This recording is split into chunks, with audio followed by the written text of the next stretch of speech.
तो बच्चों, आज हम क्लास 11 की पॉलिटिकल साइंस पढ़ेंगे। हम पूरा बेस से पढ़ेंगे कि पॉलिटिकल साइंस क्या है, क्यों पढ़ी जाती है, एंड हमारा जो ओवरऑल सिलेबस है वो किस अकॉर्डिंगली कवर होगा, और कौन से ऐसे टॉपिक्स हैं जो आपके पॉलिटिकल साइंस में इंक्लूडेड हैं और इम्पॉर्टेंट काउंट किए जाते हैं। डायरेक्टली और इनडायरेक्टली वो आपके चैप्टर्स में इंक्लूडेड है, मिक्स्ड है। ठीक है। तो सबसे पहले हम पढ़ते हैं what is political science. Political science क्या होती है। देखो, बेसिक क्वेश्चन से स्टार्ट करेंगे और उसके बाद ग्रिप बनाते जाएंगे। एटलीस्ट आप लोगों को पता हो कि हम लोग अगर पढ़ रहे हैं तो क्यों पढ़ते हैं, क्या पढ़ते हैं। Political science is a study of government, politics and the behaviour of individual and institution with in political system. देखो, इसका मतलब क्या हुआ बेटा।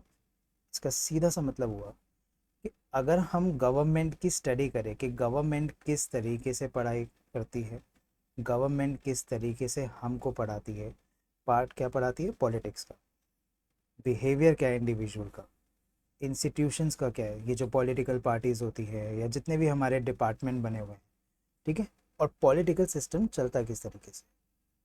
देखो, बहुत सिंपलिस्टिक तरीके से चीज़ों को समझोगे तो आपके लिए बहुत ईजी होगा। ठीक है। गवर्नमेंट क्या होती है। गवर्नमेंट हमारी एक छोटा सा पार्ट है जो हमारी कंट्री को चलाने में बहुत अहम भूमिका निभाता है। ठीक है। हमारी देखो, इंडिया कंट्री है, डेमोक्रेटिक कंट्री है। डेमोक्रेटिक कंट्री में जैसे हमने पहले पढ़ा भी है दूसरे सब्जेक्ट से पुरानी क्लासों में, for the people by the people, right. तो गवर्नमेंट का काम करना बहुत ज़रूरी है, वो भी हमारे हिसाब से। अगर आपको पहले पता हो, मैं एक बार रिवाइज कराता हूँ कि हमारे क्या क्या चीज़ें होती है। देखो, एक होती है बेटा मोनार्की, ठीक है। एक होती है हमारी मिलिट्री डिक्टेटरशिप, और एक हमारी होती है डेमोक्रेसी, जो हमारे यहाँ पर फेमस है। ठीक है। सबसे पहले अगर हम मोनार्की की बात करें तो मोनार्की क्या होती है, फटाफट मैं आपको इस बारे में बताऊंगा। मोनार्की का मतलब हो गया वन किंग रूल। जैसे पहले होता था एक राजा और उसकी प्रजा, ठीक है, दैट इज़ योर मोनार्की। और ये यहाँ पर हमारे पास ना ज़्यादा ऑप्शंस अवेलेबल होते नहीं, बिकॉज देखो, राजा है, वो अपने अकॉर्डिंगली सब चीज़ें कंट्रोल करेगा, वो अपने हिसाब से चलाएगा। तो आपके पास ज़्यादा ऑप्शंस नहीं होंगे। वो बोलेगा बेटा टैक्स दो, तो आपको टैक्स देना पड़ेगा। वो कहेगा 2 गुना दो, 4 गुना दो, 5 गुना। पब्लिक ज़्यादा शोर नहीं मचा सकती, ज़्यादा प्रोटेस्ट नहीं कर सकती, क्योंकि पावर सारी राजा के पास होती है या मोनार्क के पास होती है। ठीक है। फिर उसके बाद दूसरा आता है जिसको हम कहते हैं मिलिट्री डिक्टेटरशिप। ठीक है। सिंपल वे में मिलिट्री का टेक ओवर करना। पाकिस्तान में ये विटनेस हो चुका है। ठीक है। सद्दाम हुसैन इस चीज़ के लिए फेमस थे। क्या होता है बेटा, मिलिट्री खुद एक्शन लेती है, कहती है अब हम कंट्रोल करेंगे और हम देश चलाएंगे अपने हिसाब से। तो आर्मी देश में आ जाती है और अपना कब्जा कर लेती है, और मिलिट्री के आगे देखो आप लोग क्या ही फाइट करोगे। ठीक है। That is your military. और फिर तीसरी आती है डेमोक्रेसी, जो हमारे यहाँ पे हम लोग इलेक्ट करते हैं। ठीक है। हम उन रिप्रेजेंटेटिव्स को इलेक्ट करते हैं, मतलब हमारे बीच में से कुछ लोग खड़े होंगे, वो लोग वोटिंग के लिए कहेंगे भैया हमें वोट दो, हम आपकी मांगे पूरी करेंगे या ये चीज़ें आपके बेनिफिट में करेंगे। फिर हम लोग उन्हें वोट देते हैं, और फिर वो लोग सरकार आती है और फिर वो उसी अकॉर्डिंगली वर्क करती है। डेमोक्रेसी का बेस्ट पार्ट क्या है और क्यों हमारे यहाँ डेमोक्रेसी है। डेमोक्रेसी का बेटा बेस्ट पार्ट ये होता है कि वो हमारे कहने पे चलती है। बिकॉज जिस अकॉर्डिंगली हम बोलेंगे उसी अकॉर्डिंगली गवर्नमेंट को चलना होगा। अगर गवर्नमेंट हमें खुश नहीं रखेगी तो अगले टाइम पे, अगले इलेक्शंस में उनको सीट नहीं मिलेगी। ठीक है। अब हम आते हैं वाई स्टडी पॉलिटिकल साइंस। क्यों पॉलिटिकल साइंस हमें पढ़नी चाहिए। पहला reason, it tells how government works. ठीक है। बेटा गवर्नमेंट किस अकॉर्डिंगली काम करती है ये हमें पता चलेगा। इसका क्या रीज़न है। देखो, एक सिंपल वे में बात को समझो। गवर्नमेंट काम कैसे करेगी अगर आपको ये नहीं पता हो, ठीक है, अगर गवर्नमेंट काम कैसे करेगी ये हम लोगों को नहीं पता होगा, तो हम लोग किस अकॉर्डिंगली इस चीज़ को जज कर पाएंगे कि काम कराना क्या है, राइट। दूसरा आएगा पॉलिसीज़ को एनालाइज करना। अगर पॉलिसीज़ एनालाइज नहीं हो पाएंगी, अगर हम लोगों को ये नहीं पता चलेगा कि भाई, अगर फॉर एग्जांपल आपसे कोई सरकार कहती है कि पॉलिटिक्स में हमने ऐसी पॉलिसी बनाई है और इस अकॉर्डिंगली हम लोग ये काम करेंगे, तो अब ऐसे केस में क्या होगा? जैसे फॉर एग्जांपल गवर्नमेंट ने वादा किया कि भैया जो पेंशन है अब वो 15,000 20,000 हो गई और हर 60 ईयर्स के अब लोगों को 20,000 रुपये मिलेंगे साल का। ठीक है, तो अब ये पॉलिसी सही है या गलत है? क्या आपके साथ धोखा हो रहा है? क्या आपको बेवकूफ़ बनाया जा रहा है? या फिर ये सच्ची में हमारे लिए बेनिफिशियल है? ये सारा डिसाइड पॉलिसी को एनालाइज करने के लिए किया जाता है। तीसरा है बेटा, it helps in making an active person in a democratic country. अगर आपको चीज़ें नहीं पता होंगी कि क्या चल रहा है, तो आपके लिए ये थोड़ा सा मुश्किल हो जाएगा। ठीक है, तो ये हमारा है पॉलिटिक्स किस अकॉर्डिंगली चलती है और किस अकॉर्डिंगली काम करती है। एग्जाम्पल देते हैं, बहुत छोटे छोटे से एग्जाम्पल्स आपके सामने रखूँगा जो हमारे रियल लाइफ में हो चुके हैं। पहला है हमारा अयोध्या डिस्प्यूट, जो बाबरी मस्जिद और राम जन्मभूमि का था। मैं आपको फटाफट बताता हूँ कंट्रोवर्सी क्या थी बेटा। जो अयोध्या डिस्प्यूट था वो एक रिलीजियस साइट को लेकर था, अयोध्या को लेके, जिसमें हिंदू और मुस्लिम दोनों ने क्लेम किया था कि भैया ये हमारी ज़मीन है, और एक कह रहा था यहाँ मंदिर बनेगा, एक कह रहा था यहाँ मस्जिद बनेगा। ठीक है, हिंदूज़ का कहना था कि ये लॉर्ड राम का बर्थ प्लेस है, मुस्लिम्स का कहना था कि यहाँ पे बाबरी मस्जिद एक बहुत ही पुराना मॉस्क। ठीक है, तो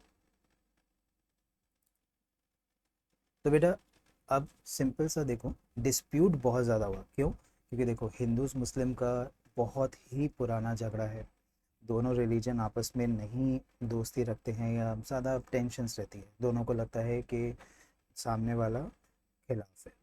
एक बहुत बड़ा मिसअंडरस्टैंडिंग है और कई सारे लोग हैं जो इस मिसअंडरस्टैंडिंग का फ़ायदा उठाते हैं। अब ये डिस्प्यूट एक कम्युनल टेंशन पे पहुंच गया और 1992 में मॉस्क को डिमोलिश किया गया हिंदू नेशनलिस्ट के द्वारा, और जिससे वायलेंस हो गई। ठीक है, फिर आपका नेक्स्ट आता है पॉलिटिकल साइंस पर्सपेक्टिव। अब ये क्या चीज़ है, ज़रा इसको भी अच्छे से समझ लेते हैं। फिर देखो क्या होता है कि कई बार हम जब रिलीजन और कल्चर डाइवर्सिटी को एक डेमोक्रेसी में लेकर आते हैं, देखो पॉलिटिकल साइंस में या एक पॉलिटिकल साइंटिस्ट या फिर एक पॉलिटिशियन, इनका काम क्या होता है? काम इनका ये होता है कि हमारा, जैसे हमारा कंट्री है, हमारे कंट्री में कितने सारे कल्चर हैं, कितने सारे रिलीजन हैं, तो इन लोगों को साथ में लेके चलना है। जब आज़ाद हुआ था देश 1947, तो उसके बाद जवाहरलाल नेहरू के पास सबसे बड़ा चैलेंज यही था। हमारे प्रिंसली स्टेट से, आपने हिस्ट्री में ये टॉपिक है तो आपने उस चीज़ को करेंगे या फिर आपने इस चीज़ को पढ़ा सुना होगा। जवाहरलाल नेहरू के पास सबसे बड़ा चैलेंज ये था कि भाई प्रिंसली स्टेट्स हैं, इतने सारे कल्चर हैं, सबको अपनी लैंग्वेज के प्रेफरेंस है, तो हम एक देश एक साथ लेके कैसे चले? जब इतने सारे हमारे पास डाइवर्सिटीज़ है, इतना कुछ अलग अलग है, तो साथ में कैसे लेके चला जाए?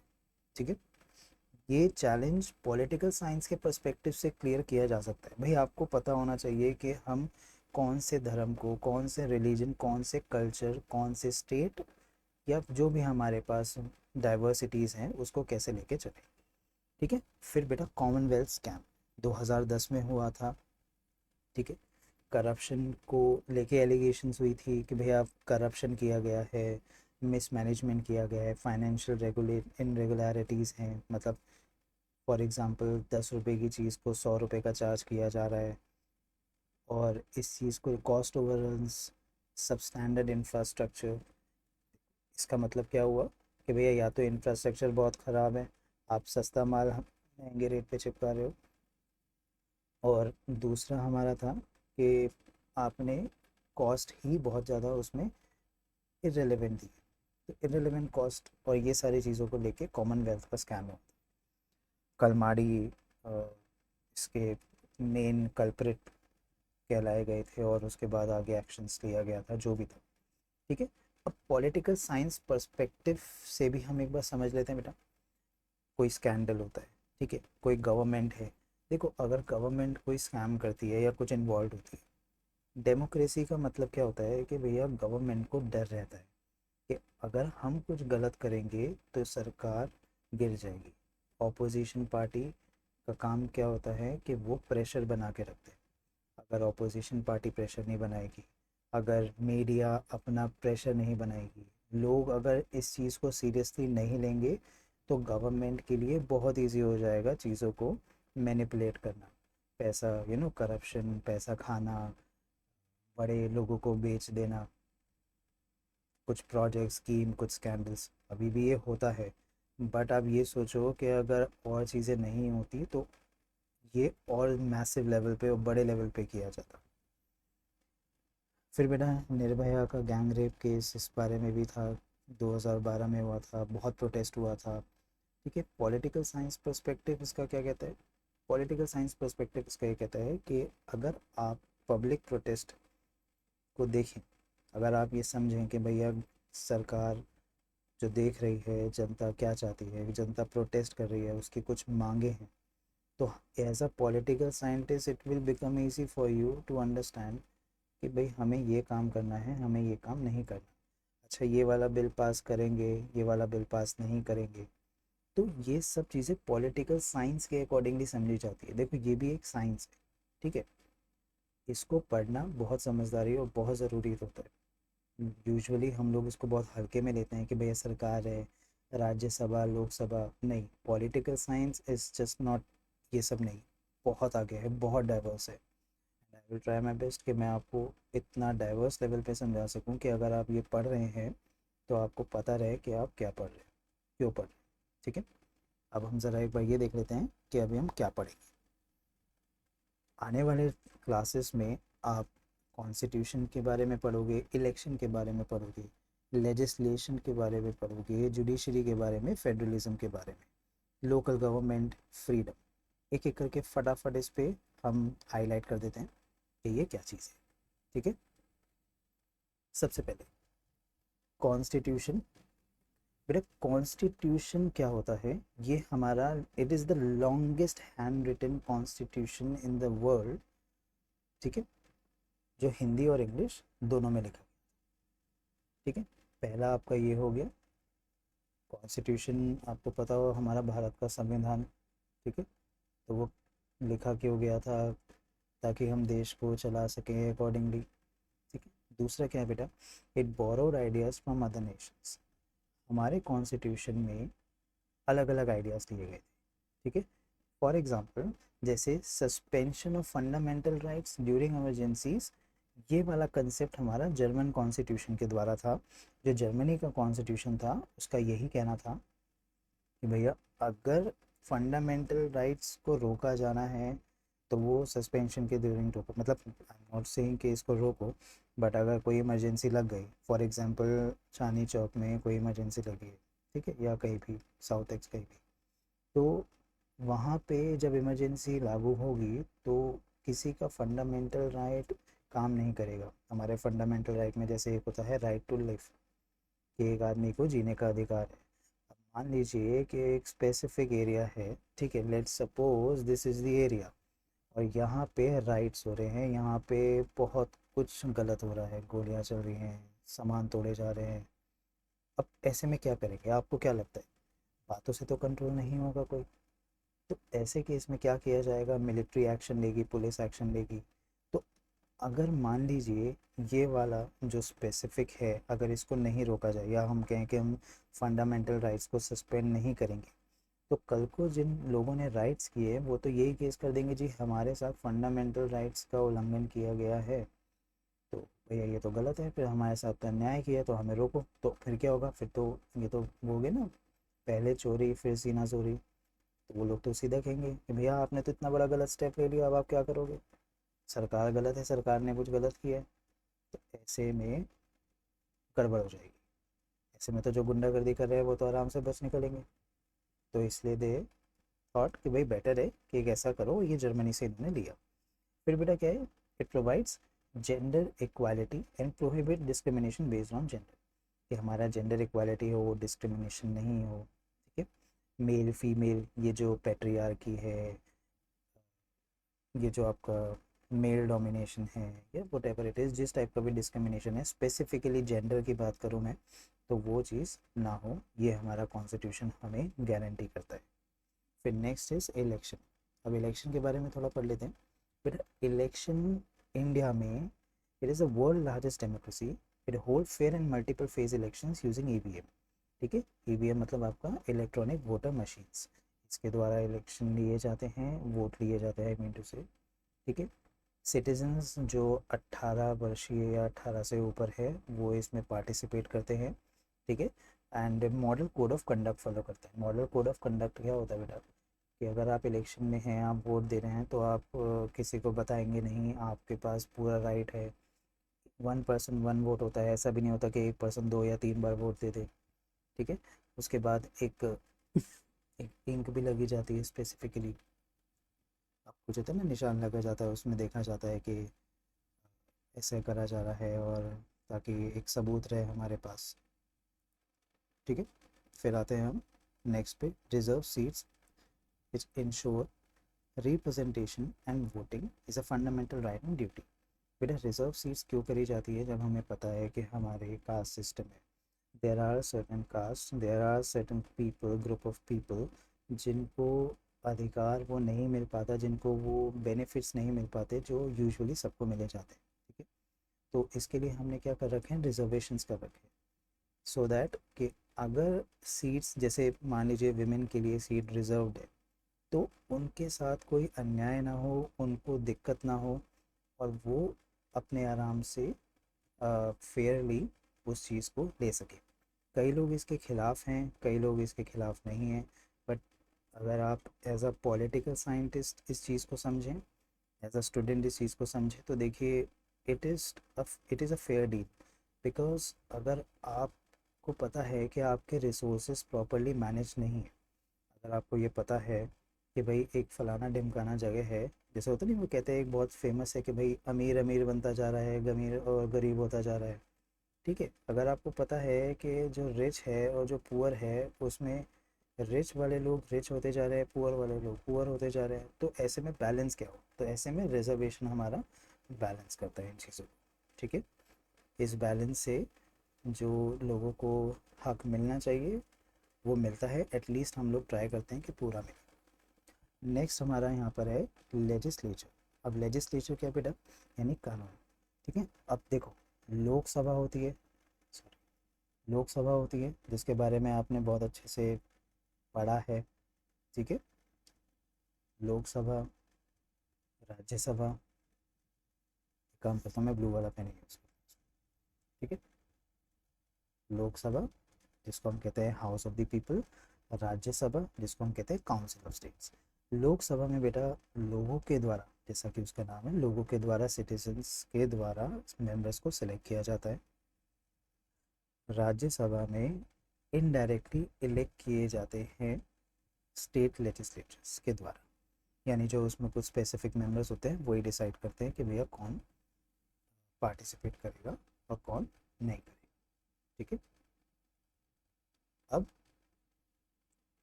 The legislator passes law, debate policies and check the government's action. जो लेजिस्लेचर होता है वही चेक करता है, लॉ पास करना, डिबेट करना कि पॉलिसीज़ है वो सही है नहीं है, होता है ना, आपने देखा होगा लोकसभा राज्यसभा पे यही बहस चलती है कि भाई ये काम सही है, ये काम गलत है, ये गवर्नमेंट सही है, ये गवर्नमेंट गलत है। देखा होगा आपने, बीजेपी कांग्रेस आम आदमी पार्टी आपस में क्लैशेस बहुत होते हैं। तो लेजिस्लेचर का मेन काम यही है। देखो, इससे प्रेशर बिल्ड होता है सामने वाली पार्टी पे, इससे लोगों को कई चीज़ें पता होती है। भाई आपके सामने भी चीज़ तभी आएगी ना जब आपके सामने वो आंकड़ा रखा जाएगा कि ऐसा होता है, ऐसा नहीं होता। ठीक है, president assent is required for a bill to become law. देखो हमारे यहाँ क्या सिस्टम चलता है, हमारे यहाँ पर प्रेसिडेंट होता है। ठीक है, प्रेसिडेंट का मेन काम क्या होता है, देखो फर्स्ट पर्सन है, बहुत इंपॉर्टेंट है। अगर कोई भी बिल पास होता है और अगर उसे लॉ बनाना होता है तो उसमें प्रेसिडेंट का सिग्नेचर चाहिए होता है। अगर प्रेसिडेंट को ये लगता है कि जो डिस्कशन की गई है या ये जो बिल है ये नहीं है सही, इसमें कुछ, तो वो आगे रिकमेंड करने कहता है कि भैया आप रिकंसिडर कर लो, एक बार फिर सोच लो कि चीज़ें आपने जो करी है वो सही है या नहीं। अब ठीक है, ये आपको समझ में आया। फिर हमारा आता है बेटा जुडिशरी। जुडिशरी का मतलब जो हमारा कोर्ट है, ठीक है, जज कोर्ट सुनो। सुप्रीम कोर्ट जो हमारा है वो सबसे टॉप होता है, हाई कोर्ट हमारा स्टेट लेवल पे होता है, ठीक है। जुडिशरी में जस्टिस हो, ये इसका मेन मूल्य टारगेट एम होता है, ठीक है। सिटीजन्स के राइट को प्रोटेक्ट करना, डिस्प्यूट्स को इम्पार्शली रिजॉल्व करना। देखो बेटा हमारे लिए बहुत इजीली हो जाता है कहना कि दो टाइप के थॉट्स होते हैं, एक होता है पॉजिटिव, एक होता है नॉर्मेटिव। आप इकोनॉमिक्स में इसके बारे में चैप्टर 1 में क्लास 11 में ज़्यादा अच्छे से समझेंगे, बट मैं आपको एक बार एक ओवरव्यू दे देता हूँ।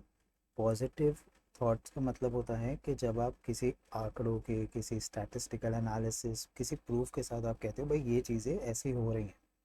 नॉर्मेटिव का मतलब होता है जब आप एक एजम्पशंस के बेसिस पे कहते हो ऐसा होना चाहिए, इसको ये करना चाहिए। हमारे यहाँ नॉर्मेटिव ज़्यादा होता है आम जनता में, ठीक है। हम लोग कहते हैं, मैं मानता हूँ कि जो हमारा जुडिशरी है वो थोड़ा स्लो है, बिकॉज़ जो पॉपुलेशन है उस अकॉर्डिंगली जो क्राइम होते हैं वो सब चीज़ों के हिसाब से इसको फास्ट होना चाहिए। बट हम ये नहीं कह सकते कि ये बेकार है, ठीक है। As a student you can't say that, because आपको दोनों पहलू, आपको बीच में आके न्यूट्रल होकर सोचना पड़ेगा, पढ़ना पड़ेगा, समझना पड़ेगा, तभी आप किसी चीज़ को राइट और रॉन्ग कहोगे। और ये अगर ये अप्रोच आप पूरी लाइफ में रखोगे हर चीज़ के लिए तो आपके लिए बहुत बहुत बेनिफिशियल होगा। मेरा अगला फेडरलिज्म है। फेडरलिज्म का मतलब है फेडरल सिस्टम ऑफ गवर्नमेंट। इसका मतलब ऐसे हो गया कि भाई एक आपकी सेंट्रल गवर्नमेंट हो गई, ठीक है, और एक आपकी स्टेट गवर्नमेंट हो गई, जो आपने अ, इस बारे में आपको पता होगा, ठीक है। ठीक है, एक आपका सेंट्रल हो गया, एक आपका स्टेट हो गया। स्टेट गवर्नमेंट जैसे अगर हम दिल्ली की बात करें तो हमारी आम आदमी पार्टी, सेंट्रल गवर्नमेंट हमारी बीजेपी। तो सबका अपना अपना रोल होता है, ठीक है। देखो फिर पावर को एक सेंट्रल यानी हमारा जो यूनियन गवर्नमेंट है, एक स्टेट गवर्नमेंट है, यहाँ पे डिवाइडेड होती है। सबके अपने अपने पावर्स और फंक्शंस और अथॉरिटीज़ होती है कि भाई ये वाले लोग ये काम करेंगे, सेंट्रल का ये काम है, स्टेट का ये काम है, और कुछ ऐसे काम होते हैं जो दोनों को मिलके करने होते हैं, ठीक है। फिर हमारा आएगा लोकल गवर्नमेंट। बेटा लोकल गवर्नमेंट क्या था, जब सेंट्रल और स्टेट गवर्नमेंट थी तो ये चीज़ रियलाइज़ की गई कि जो गांव है, रूरल एरियाज़ हैं, वहाँ पे कंट्रोल प्रॉपर हो नहीं पा रहा है। तो उन्होंने कहा भाई एक ऐसा करते हैं कि लेट्स मेक लोकल गवर्नमेंट, यानी ये गवर्नमेंट आपके ग्राम पंचायत, जो विलेज लेवल पे, म्यूनिसिपैलिटीज़ टाउन लेवल पे, और म्यूनिसिपल कॉरपोरेशन लार्ज सिटीज़ पे, मतलब not just rural areas. But इन्होंने कहा है काम जब इतना सारा है, इतना हेक्टिक है, तो इसको और डिवाइड कर देते हैं, कुछ कुछ स्पेसिफिक पावर्स हम कुछ स्पेसिफिक डिपार्टमेंट पे रख देते हैं, कुछ बॉडीज़ पे रख देते हैं, हमारे लोकल गवर्नमेंट बॉडीज़ पे, and they will control everything जो भी उनके नाम में है, ठीक है। जैसे आपके लोकल अफेयर्स हो गए, बेसिक सर्विसेज हो गई, ग्रास रूट लेवल पे जो डेमोक्रेसी चलाना है वो सारा इनका काम, ठीक है। फिर आता है बेटा फ्रीडम। अब फ्रीडम हमारे क्या है बेटा, फ्रीडम का मतलब क्या होता है, थोड़ा डिटेल, थोड़ा अच्छे से इस चीज़ को समझना। Freedom is the ability to make choice and act without hindrance, यानी एक एबिलिटी कि आपके पास चॉइस हो और आप उस चॉइस को अपने बिना किसी प्रेशर के, अपने थॉट प्रोसेस से, अपने पास फैक्ट्स को देख के परख कर आप ले सकें, ठीक है। फ्रीडम हमारी दो टाइप की होती है बेटा, एक पॉजिटिव होती है और एक नेगेटिव होती है। पॉजिटिव फ्रीडम हमारी क्या होती है, it emphasizes the presence of opportunities and resources that enables individual to pursue the goals and live fulfilling lives। इसका मतलब कि जो आपके पास अवेलेबल अपॉर्चुनिटीज़ हैं और जो आपके पास अवेलेबल रिसोर्सेज हैं, उससे आप अपने गोल्स को परस्यू करें और अपनी लाइफ को एक अच्छी तरह जिए। इसका मतलब क्या है बेटा, जितने आपके बैरियर्स हैं वो रिमूव हों, इक्वालिटी प्रमोट हो, ठीक है। और ये चीज़ का ध्यान रखा जाए कि सबके पास एक कैपेबिलिटी हो, ताकि वो अपने मतलब मौका हो, ताकि वो पोटेंशियल, अपने जो मैक्सिमम पोटेंशियल है वहाँ पे पहुँच सके। नेगेटिव फ्रीडम का मतलब क्या हुआ बेटा, अब यहाँ पे इंडिविजुअल एक्शन का इंटरफेरेंस नहीं होता। मतलब इसका मतलब क्या है, गवर्नमेंट ने कुछ चीज़ें हैं वहाँ पे, कुछ मेन चीज़ों पे उसने होल्ड लगा दिया, उसने फुल स्टॉप लगा दिया, उसने कहा भैया आप लोग तो यहाँ पे नहीं कर सकते, ठीक है। It protects individual rights to ensure people can act freely without undue coercion। इसका मतलब ये हैगा कि भाई हम आपको कुछ चीज़ें रोक के दे रहे हैं, कुछ लिमिटेशन, 100 में से हम आपको 80 दे रहे हैं, 20 हमने होल्ड करके रखा है ताकि हमारे खिलाफ ना हो, और now you have to live your life. ठीक है। अब इक्वालिटी पे भी आ जाते हैं। बेटा इक्वालिटी क्या होती है? इसका मतलब treating everyone Fairlie and equally. अगर आप किसी को अच्छे तरीके से ट्रीट कर रहे हैं तो वो आपका इक्वालिटी हो गया। ठीक है। अब इक्वालिटी में थोड़ा और डिटेल में पढ़ा जाए तो बेटा क्या है, देखो 3 तरीके की अप्रोचेज हैं।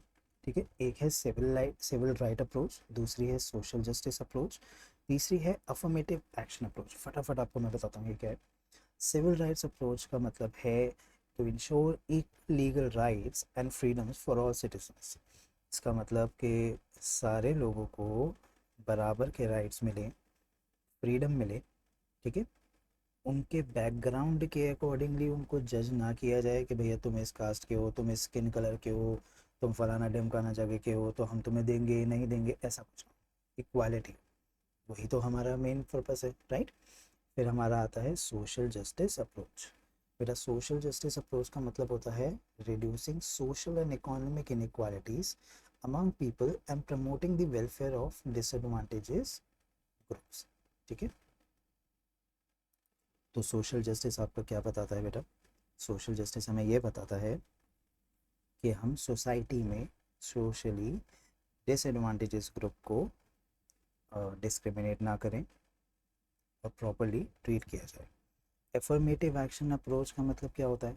इसका मतलब होता है बेटा कि मार्जिनलाइज्ड कम्युनिटीज़, यानी जो हमारी पिछड़ी हुई कम्युनिटीज़ हैं या जिनको नहीं मिल पाता जो मिलना चाहिए सबको, ठीक है, उसको स्पेशल अपॉर्चुनिटीज़ दी जाए और रिजर्वेशंस दी जाए। देखो रिजर्वेशंस का मेन पर्पस ही यही था कि हमें पता है कि भाई एक specific, let's suppose like this is the zone, ठीक है, ये एक स्टेट है या फिर एक हमारा डिस्ट्रिक्ट है और यहाँ पर पॉपुलेशन लेट्स सपोज 1000 है या 10,000 है। ठीक है।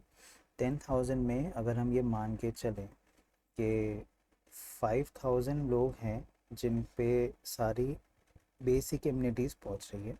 ठीक है। यहाँ मैं प्लस का साइन लगा देता हूँ। और अब ये मान लो कि 5,000 यानी हाफ पॉपुलेशन ऐसी है जिस पे बेसिक इम्यूनिटीज़ नहीं पहुँच रही।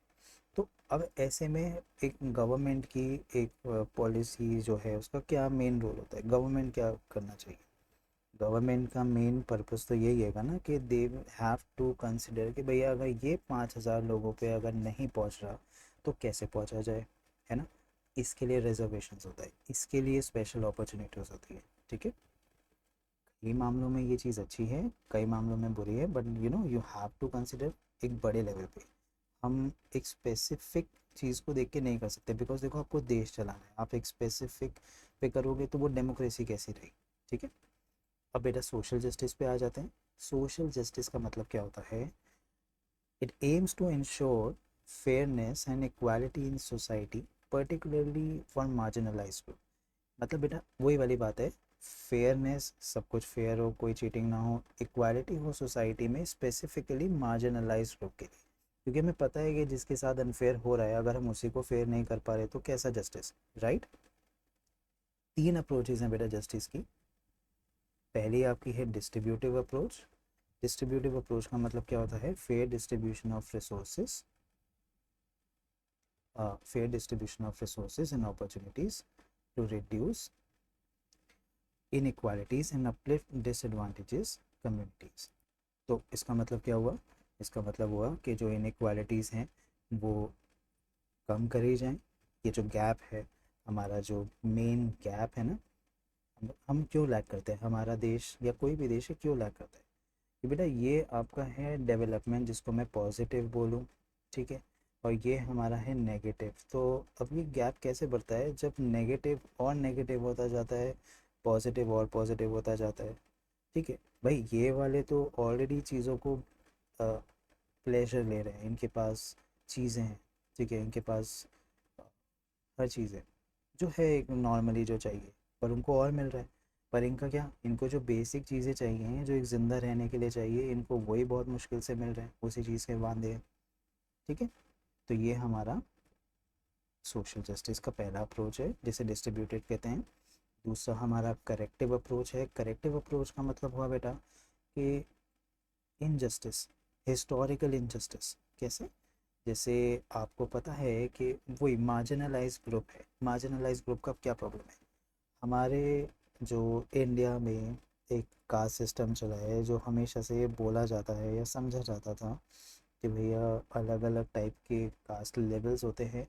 अपर कास्ट वाले जो होते हैं दे ought टू एन्जॉय एवरीथिंग, है ना, क्योंकि वो गॉड के क्लोज हैं। और जो नीचे वाले हैं, जो लोअर मतलब लोअर लेवल पे हैं, जो है मतलब कंसिडर किए जाते हैं भाई they are evil, they are not good, उनको राइट नहीं है जीने का। ऐसे बहुत सारी बेकार की चीज़ें होती थी। तो जैसे जैसे हम लोग पढ़ते गए, बड़े होते गए, समझते गए, हमारा ब्रेन डेवलप होते गया, तब तक हमें नॉलेज मिली। और now we have those things जिससे हम इन चीज़ों को पूरा कोशिश कर रहे हैं कि ये 100% ख़त्म हो जाए। फिर बेटा प्रोटेक्टिव अप्रोच होता है। प्रोटेक्टिव अप्रोच का मतलब क्या हो गया? प्रोटेक्टिव अप्रोच आपका हो गया safeguarding vulnerable population. Vulnerable population का मतलब क्या हो गया बेटा? वो वाली पॉपुलेशन जो जनरल पॉपुलेशन के साथ नहीं compete कर पाते ड्यू टू एनी रीज़न। यहाँ पे हमारे फिज़िकली जो फिज़िकली एबल्ड हैं वो आ जाते हैं, या फिर हम इसमें ओल्ड एज के लोग कर लेते हैं, क्योंकि अब आप 70 और 80 ईयर के किसी ओल्ड पर्सन से वो तो एक्सपेक्ट नहीं कर सकते ना, जो एक 30 ईयर्स या 35 ईयर्स के एक पर्सन से कर सकते हैं। तो गवर्नमेंट, फिर मैंने वही कहा, गवर्नमेंट का क्या काम है? हर चीज़ लेके चलनी है, ठीक है। बस इसके बाद हमारा जो मेन है वो है राइट्स। सिटीजनशिप, नेशनलिज्म, सेक्युलरिज्म, ये सब इतना ज़्यादा नहीं है, बट मेन मैं आपको बताता हूँ जो सबसे इम्पोर्टेंट है वो है बेटा राइट्स। और यही हमारा आज के लेक्चर का लास्ट टॉपिक होगा। राइट्स का मतलब क्या है बेटा? राइट्स का मतलब these are the promises made by the government to its citizens. ये गवर्नमेंट अपने सिटीजन से वादा करती है कि भाई आपको ये चीज़ें मिलेंगी, दैट इज़ योर राइट, ठीक है। They ensure that everyone is treated fairly and has the freedom to express themselves. उन्हें अच्छे से ट्रीट किया जाए, फेयरली ट्रीट किया जाए, कोई पार्शियलिटी ना हो, ठीक है। और एक्सप्रेस कर सके। देखो, freedom to express themselves, why it is necessary. अगर आप एक बार सोचो तो क्यों ज़रूरी होता है बेटा? देखो, फ्रीडम एक्सप्रेशन का इसलिए ज़रूरी होता है कि एज अ सिटीज़न अगर हमें कोई चीज़ समझ में आती है, अगर हमें कोई चीज़ फील होती है, लेट्स सपोज हाइपोथेटिकली अगर गवर्नमेंट ने, हम मान लेते हैं एक बार, गवर्नमेंट ने ये डिसाइड किया कि भैया अब से 16 साल की एज पे आप 16 से 24, ठीक है, from 16 to 24 age group we will provide them rupees 5000 per month, ठीक है। तो मतलब ये मान लेते हैं कि हम ये वाली एज लेके चलते हैं जो प्राइम एज होती है, जहाँ पे करियर डेवलप होता है। तो उन्होंने कहा भैया हमारा एम्प्लॉयमेंट कम है तो हम 5000 रुपये देंगे। ये हाइपोथेटिकल है, आपको खुश होने की ज़रूरत नहीं है, ठीक है। ये सब मन कर रहा था, ये एग्जाम्पल है। तो 16 से 24 साल के लोगों को 5000 रुपये मिलेंगे हर महीने। अब मान लीजिए ये चीज़ अच्छी है, मान लीजिए ये चीज़ बुरी है। देखो, हमारी कंट्री में क्या प्रॉब्लम है कि हम लोग ना ये नहीं पूछते गवर्नमेंट से कि जी आपने ये वादा किया, very good, very well, but ये आप पूरा कैसे करेंगे? इसका फंडिंग कहाँ से होगा? ये पैसा लाएंगे कहाँ से? है ना, ये कोई नहीं पूछता। सब खुश हो जाते हैं जी फ्री वाईफाई मिलेगा। भाई कोई पूछो तो सही कि लाएंगे कहाँ से इतना पैसा? वो नहीं देखता कोई। और यही सबसे बड़ा डिसएडवांटेज है हमारी कंट्री का।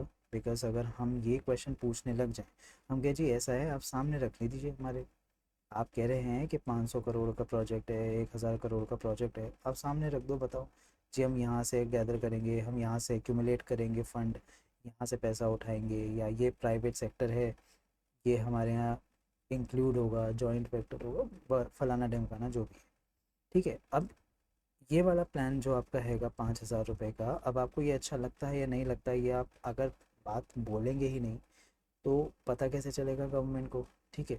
अब ये मान लीजिए अगर मैं इसको रिवर्स कर दूँ, अब मैं कहूँ कि जी गवर्नमेंट ने कहा है कि 5000 रुपये 16 से 24 साल को साल के देने पड़ेंगे गवर्नमेंट को एज अ टैक्स। देंगे तो गवर्नमेंट क्या करेगी, गवर्नमेंट आपकी पेंशन इंक्रीज कर देगी या फिर आपको मेडिकल फैसिलिटी देगी। इट्स जस्ट लाइक कि आपको एक मेडिकल इंश्योरेंस कर दिया। कई लोगों को ये चीज़ अच्छी भी लगेगी और कई लोगों को ये बुरी भी लगेगी। तो यहाँ पे आपका फ्रीडम ऑफ एक्सप्रेशन काम आता है और वो आपका एक राइट है।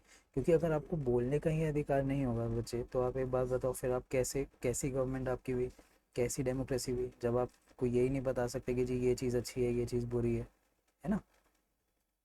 फिर हमारा आता है, आगे पढ़ते हैं, प्रैक्टिस देयर रिलीजन। देखो बेटा, रिलीजन प्रैक्टिस बहुत इंपॉर्टेंट है। देखो जो भी मैं पढ़ा रहा हूँ थोड़ा कंट्रोवर्शियल टाइप का लगेगा, बट ऐसा है नहीं।